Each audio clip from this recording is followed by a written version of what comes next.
ईश्वरी आपण त्या ठरावा आणि भगवंताचा संवाद सुंदर चालेल आणि तो आपण रोज ऐकतो, सेवन करतो आणि रोज आपल्या अधिकारात वाढ होते, अंतःकरण पावन होत, मन शीतल आणि पवित्र होत.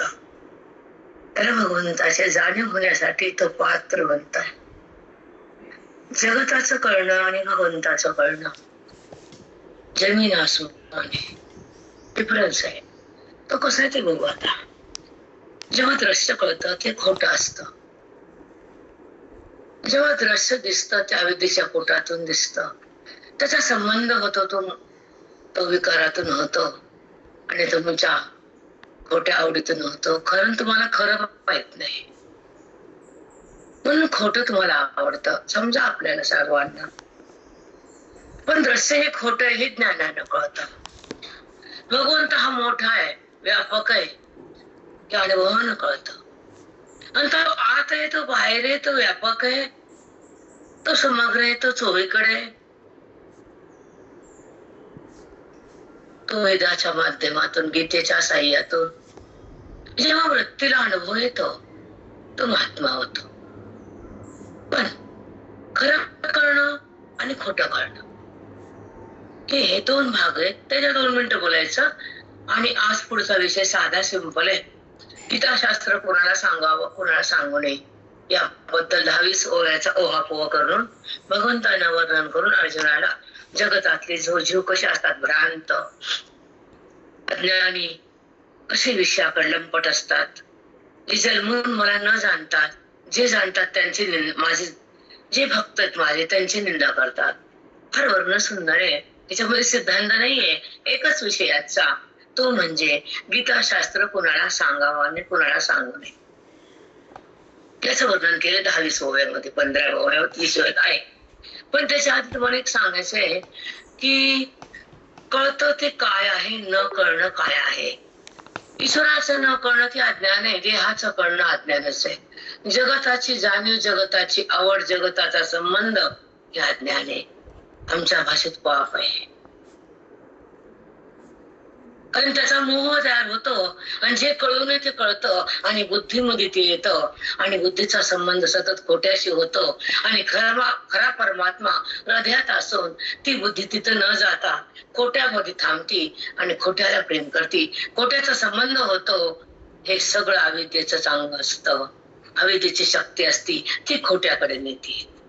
गुरुची शक्ती असती खऱ्याकडे बुद्धीला आणते. म्हणून गुरु किती महान आहे आज सांगितलंय. अध्ययन किती छान आहे हे पण सांगितलंय. तप कसं करावं हे पण सांगितलंय. अध्ययनामध्ये आयुष्य अंतःकरण कसं सोडावं हे पण सांगितलंय.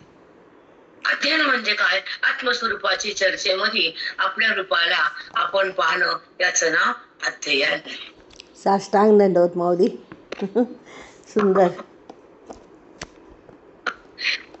खूप सुंदर आहे. एक सांगते माहिती, आपण जसं चिंतन करतो सखोल तर आपली वृत्ती तशी सुंदर आणि पवित्र आणि पावन होती. आपलं तप होतं, पुण्य अफाट होतं आणि ते स्वर्गापर्यंत जातं. त्याच्या राशी पडतात पुण्याच्या, ते स्वर्गाला भिडतात. तेव्हा ज्ञान हृदयामध्ये तपोन थांबतं आणि ते कळतं, तुम्हाला अनुभवता येतं. हो माऊली. तपाशिवाय पुण्याशिवाय तपाशिवाय काहीच नाही, काहीच नाही. खरंच नाही. तपश्चर्या करावी. आपण तप करतो संसाराचं, नात्याचं, वाक्य सोडून देतो विषय. आपण तपश्चर्या करावी, स्वतःला अध्ययन करून आपल्या मुक्तीकडे जाण्याची आणि आपलं परमार्थ अतिउच्च करण्याची, संतांच्या संगतीत राहून मी कोण हे कळण्याची आणि पांडुरंगाची अपार भक्ती होण्यासाठी आपण तपश्चर्या करावी. त्यामध्ये कर्म घ्यावं, साधन घ्यावं, तप घ्यावं, दान घ्यावं, धर्म घ्यावं, यात्रा घ्यावं, सगळं घ्यावं. पण जाणण्यासाठी संतांचा संग पण घ्यावा. हो माऊली. हो माऊली. ते ईश्वराला ईश्वराला आणण्यासाठी संतांची संगत आहे आणि वेदाचं श्रवण आहे आणि गीतेचं ज्ञान आहे. तेव्हा तो भगवान आहे. सुंदर टिप्पणी होतं आपल्या चिंतनामध्ये. फक्त लक्ष देत जा, ऐकत जा. कारण इथून जे येतं ते आपल्या चिंतनात अलौकिक असते, अफाट असतं, त्रिलोक्यात पण नसतं ते. सांग आत्ताची कुठे झालीये, फास्ट झाली पण झालीये. गीतेचं ज्ञान आहे. याच्या आधी 3 वाक्य होते. सांगा बरं. वेदाचं श्रवण आहे, संतांची संगती आहे, तेव्हा तो भगवान आहे. थोडे शब्द गेले बाई. संताची संगती आहे, ही वेदाचे श्रवण आहे, ते गीतेचे ज्ञान आहे. एवढं आलं माऊली. तेव्हा तो भगवान आहे. तेव्हा तो भगवान. वाक्य पूर्ण ऐका माझे वाक्य. तुम्ही शब्द घेतले पण ज्यातले एक शब्द गेला, वाक्य पूर्ण नाही. वेदाचं श्रवण का, कशामुळे वेदाचं श्रवण करायचं? तसं भागवत बहिरंगाचं चिंतन केलं तर पुण्य तयार होतं, पण वेदाचं चिंतन केलं की मोक्ष तयार होतं. ह्याचा डिफरन्स कळायला पाहिजे. आजकालच्या लोकांना कळत नाही ते. साधना बहिरंग कोणचे, अंतरंग कोणचे, ज्ञान काय, वेद काय, गीता काय, काहीच कळत नाही. काय करावं आणि कुठपर्यंत काय करावं आणि काय थांबून पुन्हा ते बदलावं पार्ट. जसं गॅस चालू असताना, भाजी शिजताना गॅस चालू आहे, पण भाजी शिजल्यानंतर गॅसचं बटन बंद केलं तर भाजी खाता येते, आणि बटन जर चालू राहिलं तर भाजी करपून जाते. हो माऊली, अगदी खरं. तसं बाई काळजी घेते, शिजली का, दूध वर आलं का, तर वाया जाईन का, उतू गेलं का, तसं मन उतू जाऊ देऊ नये संसारासाठी. हो माऊली. राम राम माई, आता हे कळायलाच पाहिजे. आणि हे सतसंगातच, संतांच्या संगतीत, बोधाच्या शक्तीत आपलं हृदय तपासावं. ते अविद्येत आहे का ब्रह्मभावात आहे. हो माऊली. हो माई. हे कळावं. आमची वृत्ती कुठे आहे? भगवंतात आहे का देहात आहे? कशात आहे? व्यवहारात आहे का जगात आहे? कुठे आहे? तिला सरकवायचंय, तिला भगवंताकडे न्यायचंय, तिला सद्रूप चिद्रूप करायचंय, तिला जडातून अलग करायचंय. जडातून अलग होण्यासाठी वृत्तीला विवेक लागतो, भगवंताकडे जाण्यासाठी वैराग्य लागतं, आणि भगवंत होण्यासाठी सत्संग लागतो.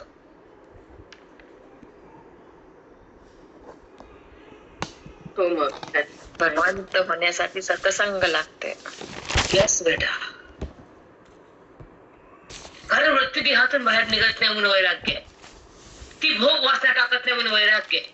तिला देहाचा संबंध टाका वाटत नाही म्हणून वैराग्य आहे. आणि मी कोण कळावं ह्यासाठी ज्ञान, त्याच्यातून वैराग्य उत्पन्न होतं.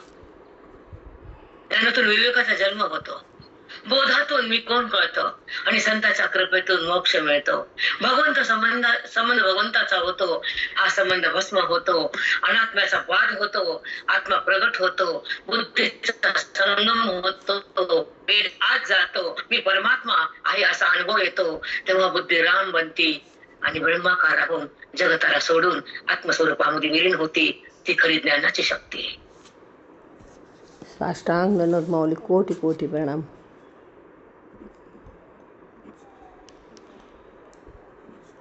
सांगा वाक्य, मी थांबते, मला ऐकायचे. सांगा.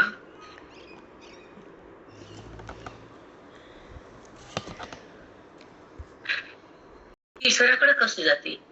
वृत्ती जगताकडे जाण्यासाठी अज्ञानाची शक्ती माग, वृत्ती मोहात बसण्यासाठी पापाची शक्ती आहे, वृत्ती देहाला माझं म्हणण्यासाठी विकाराची शक्ती आहे. पण हृदयामध्ये भक्तीची उत्पत्ती झाल्यानंतर तो विकार थांबतो, संत भेटल्यानंतर अविकार बनतो, आणि त्या श्रवणामध्ये बुद्धीने प्रवेश केल्यानंतर ब्रह्मभाव जागा होतो.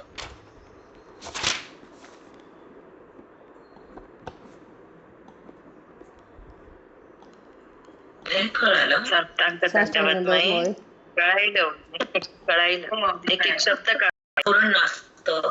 मला मग सुनंदाताई मी बोलले होते दोनदा, ताई माझं चिंतन नाही व्हायले, लोकांना आवडेल की नाही आक्षेप करतील, त्यामुळे माहीत कोणीही काही बोलू द्या, ओवी जिथे जाग्यावरच आहे, ओवी सांगता येते पुन्हा पुन्हा, ओवी जात नाही कुठं, पण स्फुरण पुन्हा येत नाही, आम्हाला स्फुरण द्या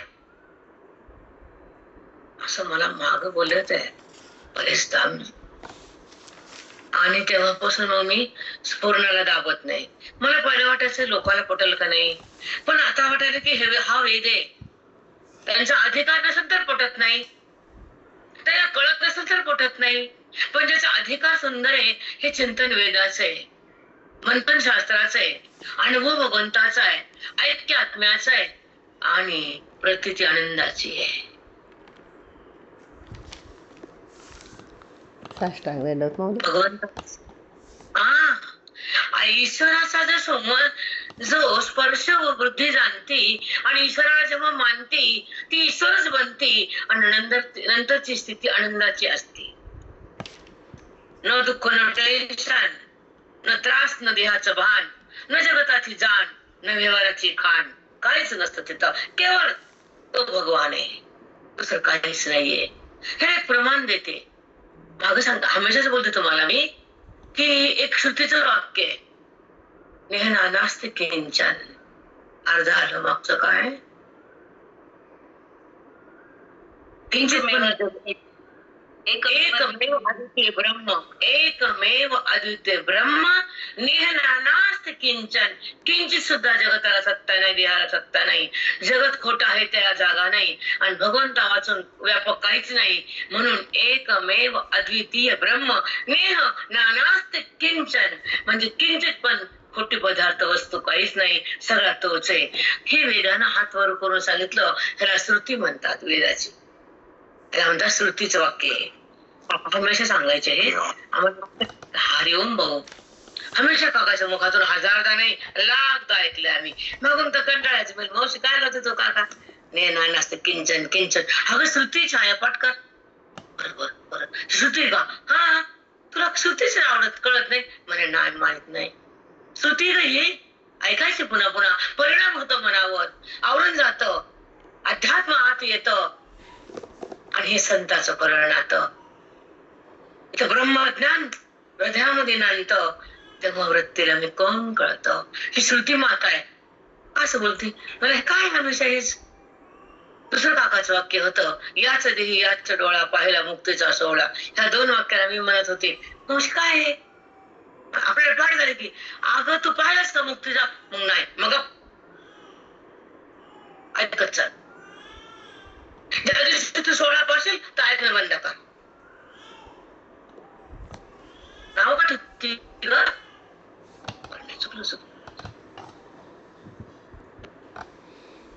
मावशी पाठ झालं नाही वाक्य. याच देही याच डोळा, याच देही याच डोळा.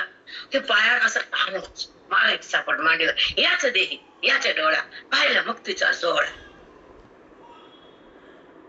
पाहिला तर सोहळा नाही, आता तर विचारायचा सुरुवात आहे पहिल्यांदा.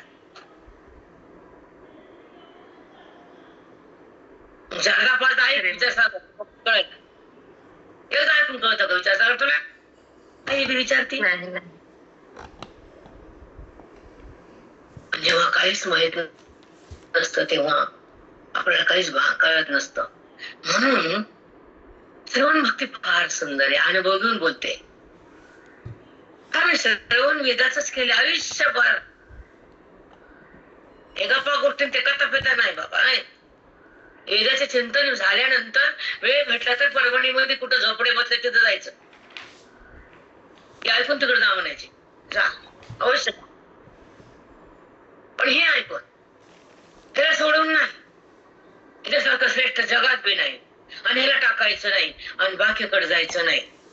तुम्ही पाठात आलाय, ग्रंथ पूर्ण लावून घ्या आणि मग गल्ली हिंडा. हे वाक्य होते आम्हाला.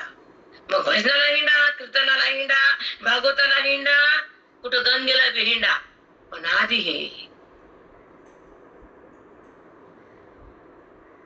हो माऊली साष्टांग म्हणायचे. ग्रंथ लावून घ्या, ग्रंथ लावून घ्या, ग्रंथ हृदयमय करा. त्यांचे वाक्य होते सतत माझ्या महात्म्याचे.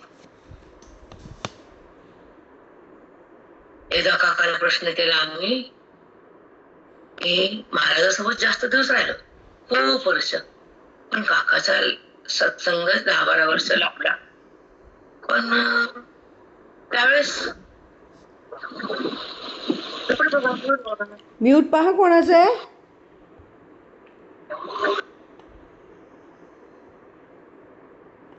टाकलं.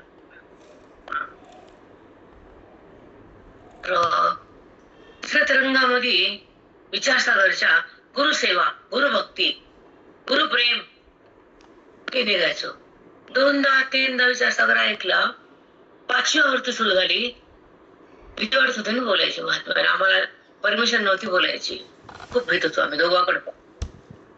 पण जेव्हा अटॅच जास्त झाला, अटॅचमेंट, काका थकले आणि आवृत्ती होती 5वी विचारसागरची.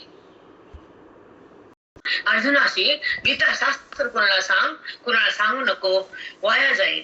का बोलले असं बोलले? का सांगायचं त्या लोकांना?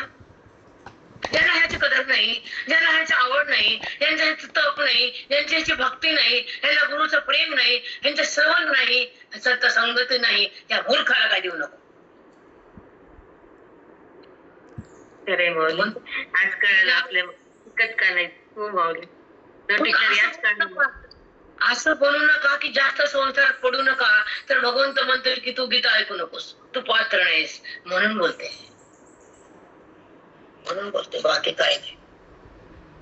आणि मधला जो हव्यास आहे, मधला जो देहाचा बुद्धीची सहवास आहे, तो संपावा. आता ते टाकायचं आहे, देहाला सोडायचंय आणि शेवटच्या श्वासामध्ये त्याला कमवायचंय. हे सोडायचं नाही इथलं बसायला. मग ह्याला का म्हणून इथं ठेवायचं? ह्याला बाहेर काढायचं. रिकामा का? कोण काय देते मोक्ष? कोण काय सुख देते? कोण तुमची काळजी करते? कोण तुमच्यासाठी जगते? खरं बोलते मी, खोटं नाही. स्वतःसाठी कुणी जवळ येतं, मतलबासाठी जवळ येते. एक स्वार्थ एक मतलब आहे, दुसरं काहीच नसतं. एकच नातं आहे संतांचं, आईचं, देवाचं. निस्वार्थ प्रेम. तिथं स्वार्थ नाही, तिथं आपला मतलब नाही. ते 3 नातं, एक आई, एक गुरु, एक देव. हो माऊली, साष्टांग दंडवत. खरंय. वळण आयुष्य माती घालायचे संसारामध्ये भरकटलेल्या बाया असत्या. पागल कुठले? आपल्यासाठी 2 घंटे काढावं, सकाळी दुपारी काढावे, 1 घंटा संध्याकाळी 1 काढा. हे काम करून फेकून द्या, इकडे बसा. सुना आल्या, पिना आल्या, गेल्या पुण्याला गेले, डोंड्याच्या सुना. मग पाणी मागू कोणा? चला सांगा ओवी किती इथे? 73 माऊली. काय हो माझी सून नाचती, नाचत काय माती दगडे. हे असो मग तेने सद्गुरु श्री कृष्णे. हे असो मग तेने सद्गुरु श्री कृष्णे. सद्गुरु म्हटले, नुसतं कृष्ण म्हटलं नाही, सद्गुरु श्री कृष्णे. हे असू द्या. तुला एक सांगितलं ना, दुसरं बोलतोय. काय म्हणायचं तेव्हा? पार्थाचे मिसळणे आणले द्वैता. अर्जुन, पार्थाचे मिसळणे. अर्जुन हा कृष्ण अशा स्वरूपाशी समोर झाला होता आणि त्याला भगवंतानं पुन्हा द्वैतावर आणलं. असं काऊन काय खंडोबा केला? पुढची गीता राहिली होती सांगायची, मला बोलायचं होतं. आणि ते अद्वैतात एक झाल्यावर तो मृत्यू येणार नाही, त्याला देहभान होणार नाही आणि मी सांगितलेलं कळणार नाही. माझी गीता थांबल, म्हणून आणले द्वैता.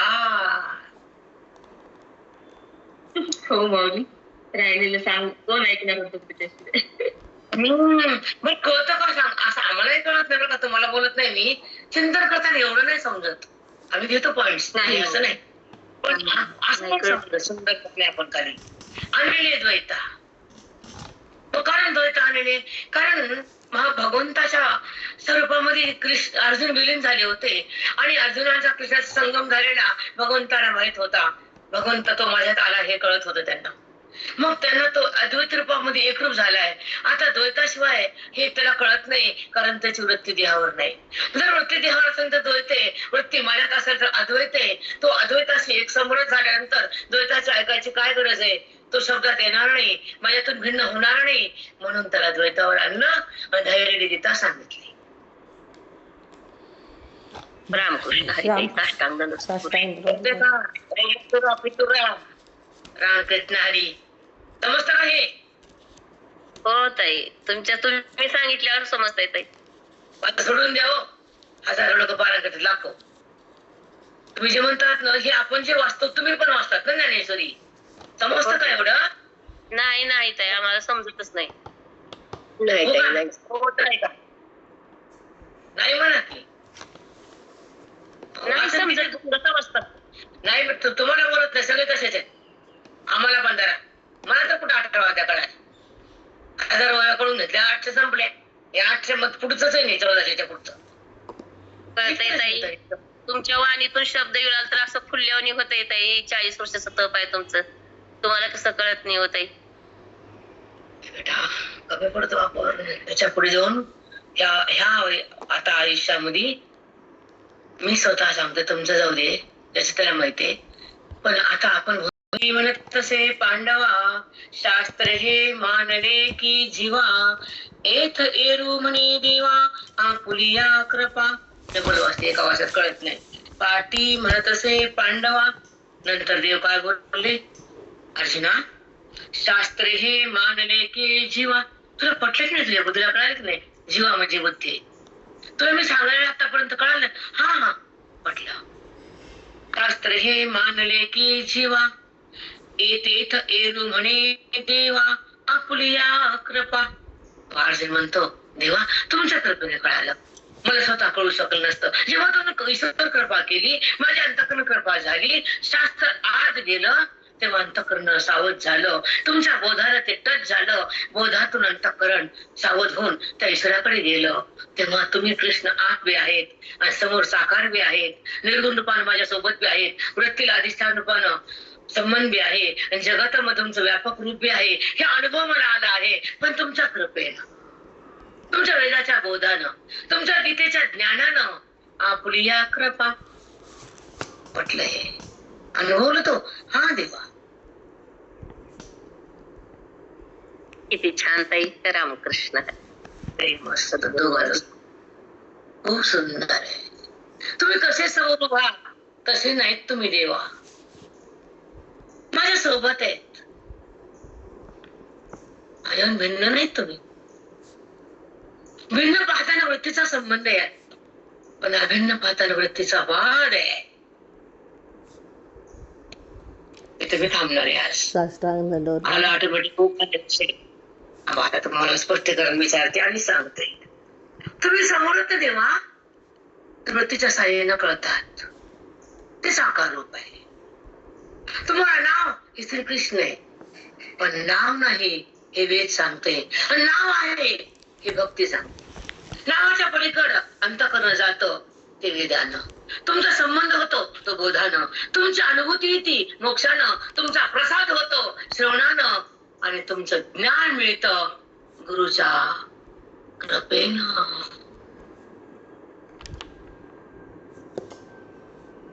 सांगा हे वाक्य, एवढे वाक्य सांगा मला, द्या मला. हो मग. काय बोलले सांग. हो मग. तुम्ही समोर आहे, समोर तुम्हाला पाहताना वृत्तीचा संबंध आहे आणि अभिन्न आहे ते वृत्तीचा बाधानंतर आहे. तुमचं नाव हे नाही भक्तीच आहे. नाव नाही नाही, बुद्धी म्हणजे नाव घेते ते भक्तीनं आहे, पण तुमचं जेव्हा नाव टाकते ते वेदानं आहे. तुमचा संबंध ज्ञानानं आहे, तुमची अनुभूती मोक्षानं आहे, तुमचं ज्ञान हे गुरुच्या कृपेनं आहे. व्यवस्थित ज्ञान ते. अलीकडे तुझं चिंतन कमी व्हायले, थोडं चुकायले तू. असं नको करू बाळा, तुझ्यामुळे डबल जेवण भेटते, मला बी साधं काढा. बरोबर आहे का प्रेरणा? हो माऊली बरोबर आहे, पण माऊली तुमचं पण फास्ट यायला लागलंय हो. हो डुप्लिकेट बाई माझ्याकडून बोला की, ते कोणता निघता. तुमच्याकडूनही बोलते, पण ते लिहिणं होत नाही, फास्ट खूप यायला लागले माऊली. सत्य प्रेरणा आहे म्हणून ती कॅच करते. चिडली नाही कशामुळे मला कळाली माझी चूक. नाही तुम्ही गप बसते का अशी असं त्याला बोलले, मोज हळू बोलले.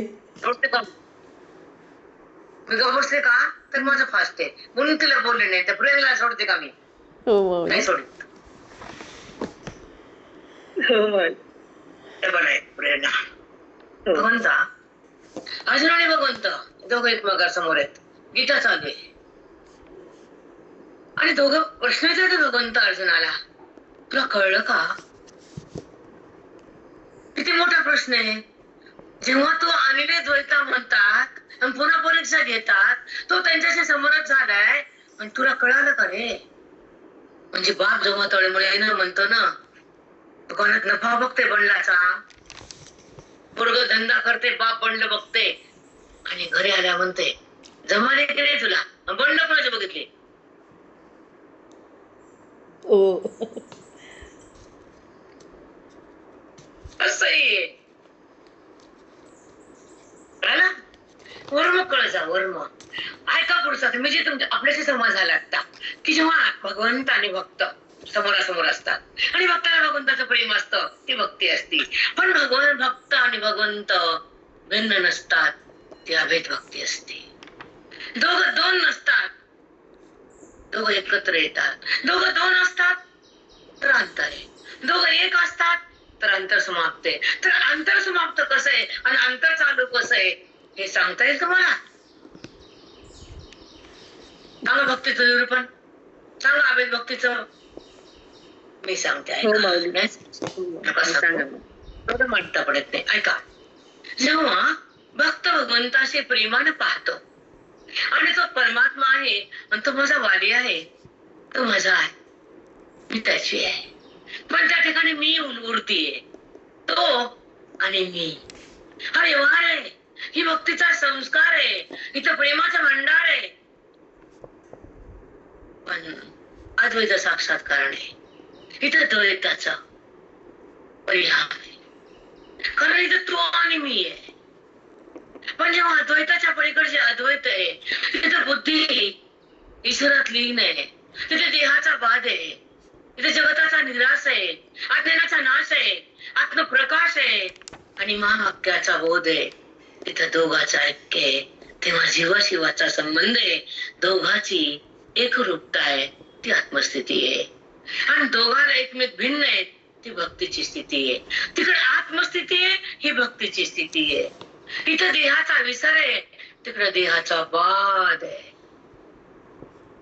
इथं वृत्तीचा संबंध आहे, तिथं वृत्तीचा अभाव आहे.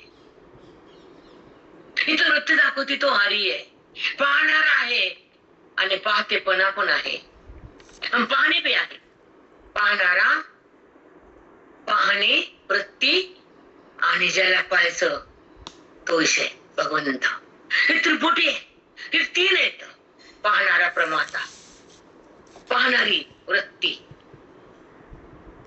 आणि जिचा संबंध ईश्वराशी होतो, तर भगवंताची वृत्ती भेटली, पण त्या वृत्तीला भगवंत नाही कळा. कारण का कळा नाही? ती वृत्ती विकार सहित आहे, उपाधी सहित आहे. त्या वृत्तीनं भगवंताच्या उपाधीला बघितले, भगवंताच्या स्वरूपाला नाही बघितलं. साष्टांग दंडवत माऊली, साष्टांग दंडवत.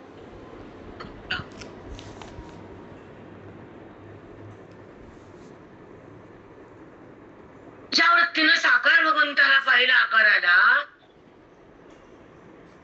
ठीक आहे, पण वृत्तीला भगवंताचं स्वरूप कळायला श्रवण नव्हतं, भक्ती होती, प्रेम होतं, श्रद्धा होती. केवळ श्रद्धेनं प्राप्ती नाही, प्राप्ती आहे अधिकारानं, प्राप्ती आहे वेदानं, प्राप्ती आहे बोधानं, प्राप्ती आहे सद्गुरु संगतीनं, प्राप्ती आहे श्रवण भक्तीनं, श्रवणाच्या भक्तीनं. अंतःकरण भगवंतात विलीन होत. अज्ञानाचं की घाणेरडा जो मी माझं जात आणि दोघाचा ऐक्य तत्क्षणी महावाक्यानं होत. कारण वृत्ती बोधानं आत जाती, महावाक्यानं अंतर्मुख होती आणि संतांच्या कृपेनं भगवंतामध्ये त्याचा आकार जाती, तिला तो कळतो आणि तोचा संबंध तिथं होतो, तो आत संबंध होतो अंतःकरणाच्या आत. कारण बोधाची वृत्ती आत जाती, ती ज्ञानमय वृत्ती असते. त्या ज्ञानमय वृत्तीमध्ये अज्ञानाचा ध्वंस असतो आणि अज्ञानाचा ध्वंस झाल्यानंतर त्या बोधयुक्त वृत्ती आत जाताना ती अंतर्मुख होती, ती जगताकडे न जाता परमेश्वराकडे बोधाकडे येते आणि बोधाची शक्ती आणि गुरुच्या कृपेची स्थिती आणि महावाक्याची शक्ती एकत्र होऊन आवरणाचा नाश होतो आणि आत असल्या परमात्मा प्रगट होतो आणि त्या ठिकाणी बुद्धीचा प्रवेश होतो, दोघांचा संगम होतो, तो मी आहे असा अनुभव येतो, देह मी नाही निश्चय होतो आणि भ्रांतीचा आवरणाचा नाश होऊन वृत्ती ऐश्वर्यामध्ये समर्पित होताना तोच मी आहे असा अनुभव आल्यानंतर त्रिपुटी ही कल्पित आणि खोटी ठरती आणि संबंध त्याचा सतत राहतो. व्यवहार जरी केला तरी गुन्हा नसतो, विकार नसतो, कारण तिथे जगताचा अत्यंत अभाव असतो आणि सतत चौकडी परमात्म्याचा स्पर्श असतो, हा ज्ञानाचा उत्कर्ष असतो, हा महात्म्याचा अनुभव असतो. तिथं तो आणि मी एकच आहे हा सतत प्राणामध्ये अंतःकरणामध्ये श्वासातून त्याच्या स्पंदनाचा स्पर्श असतो. तो केवळ महात्मा असतो, तो महान असतो, तो आपल्या ईश्वरामध्ये लीन असतो. ती वृत्ती ब्रह्म असते, ती देहातून अलग असते, जगतातून भिन्न असते, खोट्यातून बाजूला असते, खऱ्यामध्ये समरस असते, तत्वामध्ये एकरस असते आणि ती ब्रह्मनिष्ठ बनती, म्हणून तो ब्रह्मवेत्ता होतो. बापरे माऊली, साष्टांग दंडवत, कोटी कोटी प्रणाम. भगवंतांना पुन्हा देहावर आणलं, पुन्हा वृत्तीवर आणलं, कारण समोरचं ज्ञान द्यायचं होतं. आणि हीच भिन्न भक्ती आणि अभिन्न भक्ती याचं जे तुम्ही हे सांगितलं ते म्हणजे अभिन्न असतात तेव्हा अंतर समाप्त असतं आणि भगवंत जेव्हा भक्ताला पाहतो तेव्हा तो आणि मी असतं, त्यांच्यामध्ये व्यवहार असतो, भक्तीचा संस्कार असतो, प्रेमाचं भांडार असतं, तो द्वैताचा साक्षात्कार असतो. तिथं अंतःकरणात श्रद्धा असते, ज्ञान नसतं. हे चुकलं, राहिलं, तुझं चुकलं नाही, राहिलं सांगायचं. अंतःकरणात ज्ञान असल्यानंतर थांब, अंतःकरणात ज्ञान बोधाच्या माध्यमातून आत गेल्या जमा झाल्यानंतर श्रद्धा आणि ज्ञान एकत्र नंतर त्या भगवंत प्रगट होतो आणि वृत्तीचा वाद होतो आणि संतांच्या कृपेची शक्ती तयार होती आणि ही अभेद भक्ती तयार होती आणि बुद्धी आणि भगवंत एकत्र येतात. तेव्हा तोच मी आहे असा अनुवाद होतो, तो मी आहे असा स्पर्श तयार होतो, सतत त्याचा अनुभव येतो, देहाचा अनुभव बंद होतो, जडातून बुद्धी बाहेर येते. या अनुभवाची खरी स्थिती ती महावाक्याची परमात्म्याची प्राप्ती. साष्टांग दंडवत माऊली, काय येतोय वाक्य. बाप, द्वैतात भक्ती आहे, प्रेम आहे, श्रद्धा आहे, पण त्याची प्राप्ती अधिकारानं आहे, त्याचं कर्ण वेदन आहे, त्याचं मिळणं बोधान आहे आणि गुरुच्या संगतीत आहे, श्रवणाच्या शक्तीनं आहे. जेव्हा अंतःकरण भगवंतात विलीन होतं तेव्हा अज्ञानाचं मी आणि माझं संपत, ते ऐक्य हे महावाक्यानं होतं. जेव्हा श्रवणामध्ये गुरुचा बोध अंतःकरणात आत जातो तेव्हा ती वृत्ती महावाक्यानं अंतर्मुख होते, संतांच्या कृपेनं तिथेच ती तदाकार होते, तत्क्षणी त्या क्षणी तिची स्वतःलाच पाहते आणि तदाकार होते, आत्माकार होते. ज्ञानमय वृत्तीत अज्ञानाचा ध्वंस होतो, मग ती जगताकडे जात नाही, ती परमात्माकडे जाते. ही महावाक्याची शक्ती, गुरुची शक्ती आणि अंतःकरणाची शक्ती, या तीन शक्ती एकत्र येतात तेव्हा तिथे जीवाशिवाचा, भगवंताचा आणि बुद्धीचा दोघांचा संगम होतो आणि तोच मी हा निश्चय होतो. देह मी नाही हा ती निर्धार करते आणि ती वृत्ती ईश्वरात समरस होते, तोच मी म्हणते.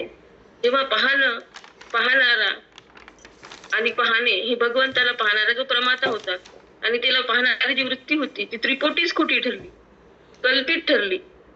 मग ती तिथं व्यवहार झाला, मग तिथं जगतच सिद्ध नाही, त्रिपुटीचाच बाद झाला. मग व्यवहार जरी झाला तरी आता तो गुणात नाही, व्यवहार किती केला तरी विकार उठत नाही, कारण तिथे जगताचा अभाव आहे, ज्ञानाचा उत्कर्ष आहे, गुरुचा चमत्कार आहे आणि तोच मी हा श्वासातून स्पंदनाचा स्पर्श आहे. देह मी नाहीच हा त्याचा निश्चय आहे, तो महात्मा आहे, तो ईश्वरात विलीन आहे. तेव्हा वृत्ती देहातून भिन्न आहे, जगतातून अलग आहे, तत्वात तन्निष्ठ आहे, तत्वनिष्ठ आहे आणि भगवंतात ती एकनिष्ठ आहे, म्हणून ती ब्रह्मवित्त आहे, म्हणून ती ब्रह्मवित्त आहे, तोच खरा ब्रह्मवित्त. खूप सुंदर प्रेरणा, खूप सुंदर प्रेरणा पाच बेटा. नंबर 1 जीवा तेच एरु म्हणे देवा आपुलिया कृपा. तुमच्या कृपेने मला हे कळालं. तरी निधान जोडावया भाग्य घडे गा धनंजया, परी जोडिले भोगावया विपाये होय. परी निधान जोडावया, निधान म्हणजे साठा, सोनं चांदी भंडार काय जे असेल ते सापडलं नशिबान. विधान जोडावया भाग्य घडेगा धनंजय, भाग्य लागतं ते सापडलं. परी जोडिले भोगावया विपाय होय. एखाद्याला क्वचितच ते सापडले निधान भोगण्यासाठी, ते पण भाग्य लागतं. एखाद्यानं जो भेटला अंडा सोन्याचा, ठेवला ठेवला ठेवला मरून गेला, त्याने भोगलं का? नाही नाही माऊली, त्यांना नाही भोगलं. तसं त्याला सापडलं पण त्यानं भोगलं नाही, तसं ज्ञान अनुभवात आलं नाही. खरे मौली अगदी छान दंडवत माऊली. साष्टांग दंडवत. पै क्षीरसागरा एवढे अविरजी दुधाचे भांडे, सुरा असुरा केवढे मथिता झाले. क्षीरसागरा एवढे अविरजी दुधाचे भांडे. जेव्हा समुद्र मंथनाच्या वेळी जसं आपण रवी दुधाची लावतो ना, अविरजी न विरजलेलं दूध, क्षीर म्हणजे समुद्र, त्या ठिकाणी समुद्र मंथन, इकडे असुर इकडे देव, त्या ठिकाणी मंथन झाले ना असुराचं आणि देवाचं. मग काय घडलं ऐका, लई छान आहे. असुरा केवढे मथिता झाले, कष्ट झाले, वडता वडता त्यांच्याकडे तोंड होतं ना, त्या तोंडातून विष निघत होतं नागाच्या, आणि देवाकडे शेपूट होत. देव बी काय कमी काय लबाड, काय चमत्कारी काय. हा, त्यांना आपल्याकडे शेपूट घेतलं, त्यांच्याकडे तोंड दिलं, कारण ते असुर आहेत म्हणून तोंड दिलं. त्यांची बी चूक नाही. तोंडातून विष निघतंय, घासलं की त्याला शेपटातून काहीच निघत नाही. बरोबर आहे का चूक आहे? हो माऊली, बरोबर आहे. बरोबर. ते मंथन करताना त्या असुराला किती कष्ट पडले माऊली बोलायले. मग तिथं झाले ऐका, हे साहसही फळाले. झालं फळाला, अमृत निघालं गुरी, पण कुठे भेटलं? भांडण्यात गेलो. येऊन त्याला हा कोणतं रूप केलं देवानं? कोणतं? काय मोहिनी.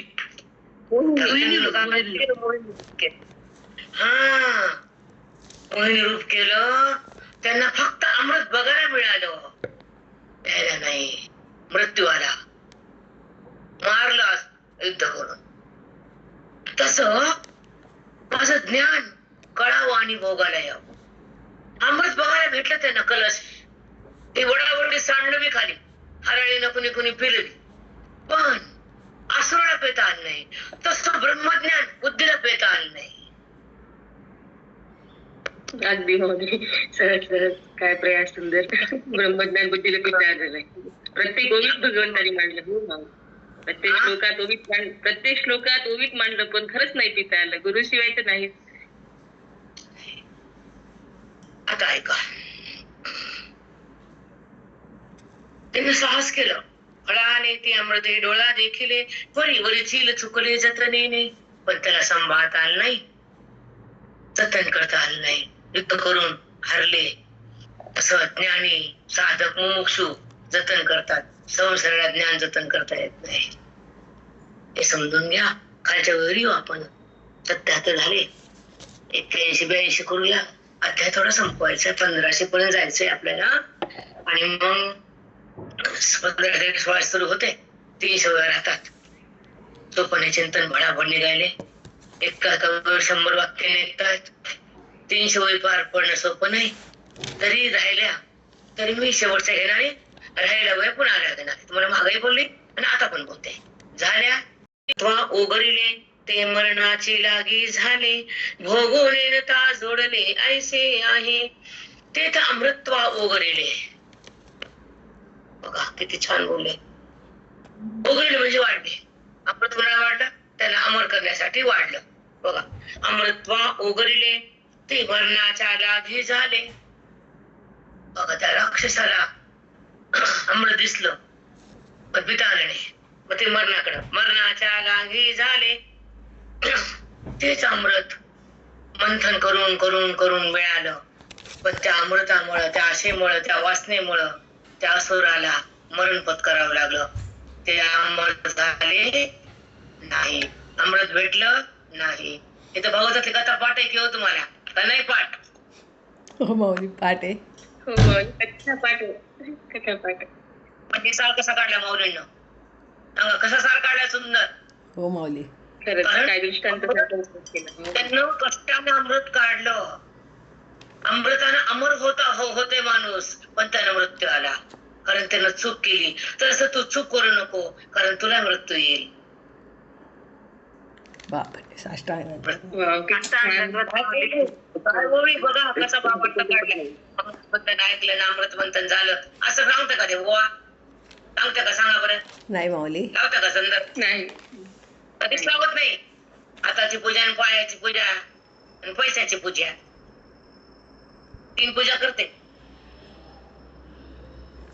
काय का आमच्या माऊलीची कोणती पूजा सांगितलं का? हात केला का कधी माऊलीने पुढी? समजून घ्या. ज्ञानेश्वरी कान भागवत काय ते तोंडाला पाणी आणतात कुठं भिंडून.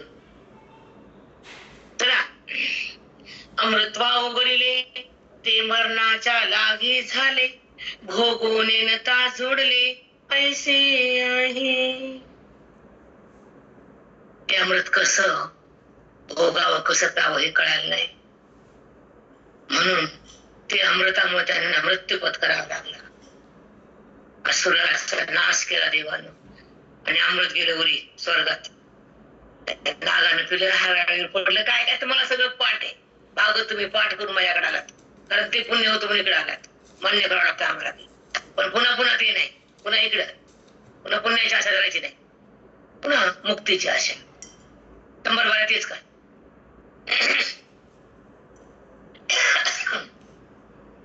नहुष स्वर्गाधिपती झाला, नहुष स्वर्गाधिपती झाला, परिराहाटी भांबावला, तो भुजंगत्व पावला नेनसी काही. तुला माहिती ना नहुष राजा, तो स्वर्गात गेला त्याच्या तपानं, तिथलं आचरण चुकला, त्याला स्वर्गाची योनी सर्पाची योनी भेटली. तुला माहिती नाही? हो माहिती देवा. ऐकलंस ना तू? हो ऐकलं देवा. मग हे आचरण चुकलं की सर्प झालाय. स्वर्गापर्यंत गेला पण सर्प आहे, तसं माझ्यापर्यंत आला सर्प होणं. सोचने की बात आहे.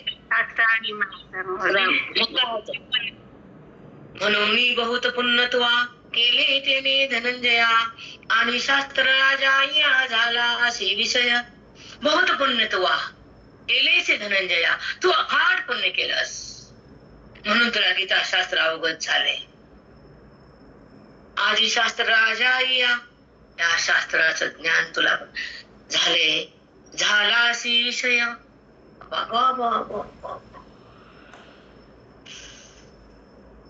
ऐका, झाला अशी विषय. गीतेचं ज्ञान तुझ्या हृदयामध्ये साठवलं गेलं. त्या ज्ञानाला ऐकण्यासाठी तू पात्र, तुला मी बोलवलं आणि त्या ज्ञानासाठी तू पात्र ठरला आणि ज्ञानरूप तू झाला विषय. तुझी बुद्धी ते रूप नाहीये, तुझी बुद्धी ज्ञान रूप आहे आता. म्हणून विषय म्हटली तिथं. विषय शब्दाचा अर्थ आहे बरंच काही सांगता येतं. पोगाळान दिला विषय आणि अविषय. लिहून ठेव 2 शब्द प्रेरणा, विषय आणि अविषय. विषय गोचर, अविषय गोचर. लिहून ठेव. मला विचारायचे विचार, कारण हे ते सांगावं लागतं पण मला वेळ नाही. तरी याची शास्त्राचेनी संप्रदाय पांघरुणी, शास्त्रार्थ हा निकेनी अनुष्ठीन. बघा, शास्त्राचेनी संप्रदाय पांघरुणी, या शास्त्राचा अंगीकार करायचे, याचं आचरण कर. शास्त्र समजून घे. गीता शास्त्र अध्यात्म आहे, हा वेद आहे. म्हणले ना, वेद भेला गीतेच्या पोटी शिरला. वाक्य मौलीचं भाग. वेद भ्याला गीतेच्या पोटी शिरला. ऐकलं तुम्ही का नाही? हो ऐकलं. गीता म्हणजे वेदच आहे आणि ते तुला ज्ञान झाले. त्याचं आचरण कर, त्याचा गीतेचा अंगीकार कर, त्याला जीव की प्राण प्रेम कर आणि गीता मुखात धर, ते चित्तात एक कर आणि अनुभव सतत कर. बापरे बाप.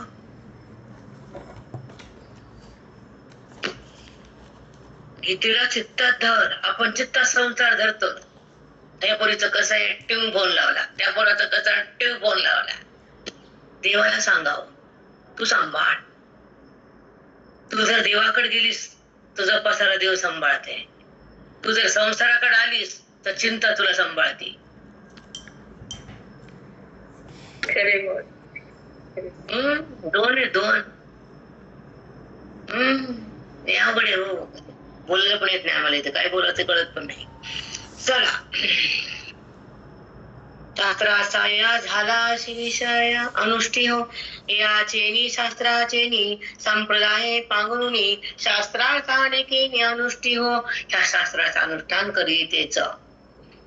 एरवी अमृत मथना सारखी होई जे अर्जुना, जरी रिगसी अनुष्ठाना संप्रदाय विना, जरी रिगसी अनुष्ठाना संप्रदाय विना. तर अमृत मंथनाच्या वेळेस राक्षसाला अमृत दिसलं पण भेटलं नाही, ते मरून गेले, त्यांचा नाश झाला. तसं तुला मी ज्ञानानं प्रगट ब्रह्म ते भगवंताला केलं, पण त्याची तुला संबंध, त्याचा भोग तुला भोगता आला नाही, ते सुख तुला प्राप्त झालं नाही, त्याचं तू वेदाचं अनुकरण केलं नाहीस, आचरण संप्रदाय झालं नाही, तर तुला हा अनुभव भोगता येत नाही. तुला मृत्यूलाच आलिंगन द्यावं लागल. म्हणून त्याच्यासारखं करू नको. कुणासारखं? अमृत मंथनासारखं करू नको. काय उदाहरण दिले? टिपिकल. खूप सुंदर. टिपिकल बोलले. हो माऊली. हे सुंदर बोलले. आपल्याला घ्यायसारखं आहे. नुसतं बोट करून मुंडकं खाली करून नाही जमत. कोणाकडे काय माझं पण सत्य तेव्हा बोट फिरून जन्म काढाय बायानं. कळलं काही? सांगा कळते का? काय करा बोट फिरू फिरू? सांगा ना.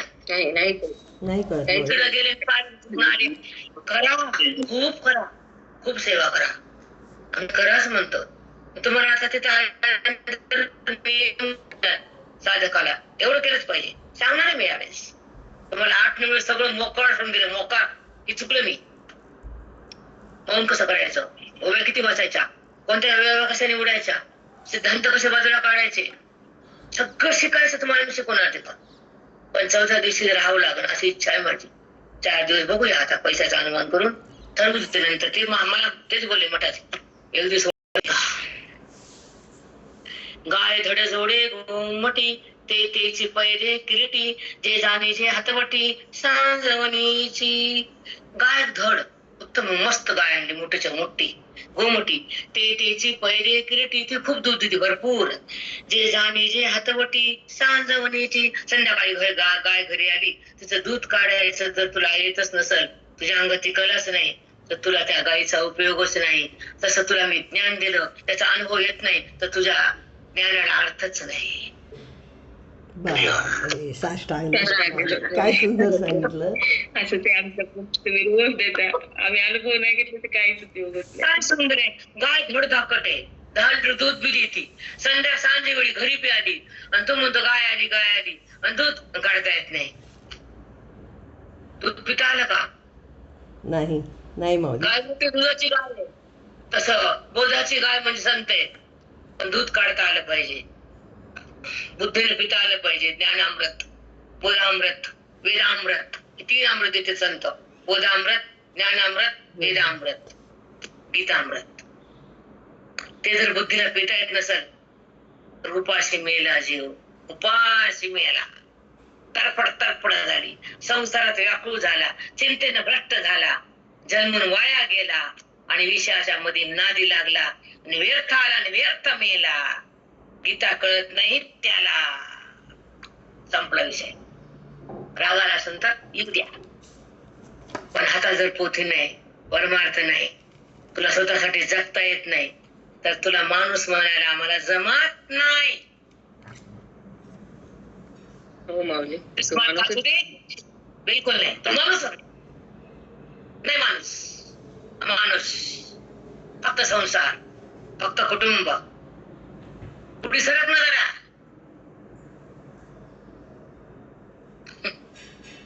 जन्म कशासाठी दिलाय? परमार्थ. जीवन कसं जगावं, काय बोध घ्यावा, सत्संग कसा करावा, उद्धार कसा करून घ्यावा, ध्येय सुटताना काय व्हावं. आपलं भांडवल आपल्या सोबत येतं, भक्तीचं, ज्ञानाचं, मोक्षाचं, दानाचं, पुण्याचं. तुझ्या सोबत पुण्य येतं. तुझी बायको ना तुझं टाकर ना टोकर, तुझी ऑइल मिल बी ना, तुझं शेत बी ना, 100 एकर वावर जे कमवलं ना तू ते बी ना. म्हणून माणूस म्हणता येत नाही. सोबतची सांगाती कोण आहे? तर पुण्य आहे, श्रवण आहे, धर्म आहे, चांगले कर्म आहेत. बस येते. आणि पुन्हा कसं होते बघा, तिथं करून करून करून ते बेजार होते. न त्याला संसार आवडतो न परमार्थ आवडते. धोबी का कुत्ता घर का न घाटका, इधर ना उधर, बेच मेच आदर. त्याच्यासाठी केलं तर लाथ आणली. जे काय केलं हातातून गेलं. तुझ्या हातात काय तोडी बघवरी. बटबटली बाबा रे, खरंच खरंच आहे माऊली. ज्याच्यासाठी केलं त्याने लाथ मारून दूर गेलं. त्याला काय देणं घेणं नाही तुझ्या करण्याचं. कारण स्वार्थी मतलबी दुष्ट लोक फक्त स्वार्थापुरतं गोड बोलतात. आपलं काम झालं की लाथ मारतात. असे पापी लोकांसाठी जगायचं नसतं, त्यांच्यासाठी काय करायचं नसतं. पण सगळं झाल्यावर कळत असतं. तेव्हा जीवाची माती माती होती. त्या जीवाची स्थिती फार वाईट होती. ते शब्दातून सांगता येत नाही, नाही सांगता येत. पण तो प्रेमानं करतो. पण ते किती करावं हे लिमिट नसती. म्हणून सावधगिरीनं करावं. पण केल्यावर काय, झाल्यावर काय. असे बदनामी लोक जवळ असलेले, असे पापी लोकांचा आपण संबंध केल्यानंतर काय हातात काय. पण भगवंत कुठं ना कुठं माग देत असतो. कारण ते कर्म सत्य असतं. प्रेमानं आपलं म्हणून केलं असतं. पण ते कर्म वाया जात नाही. पण परमार्थ तुझ्या हातातून गेलाय, तू व्याकुळ झालायस. आता तरी सावध हो. ज्याला आपलं म्हणतोस ते घातकी येत. ज्याला संताला आपलं म्हणतोस तो तारणार आहेत. ते घात करत नाहीत, पण ते घात करतात. लिहून ठेव. खरे माऊली. चांगलं होत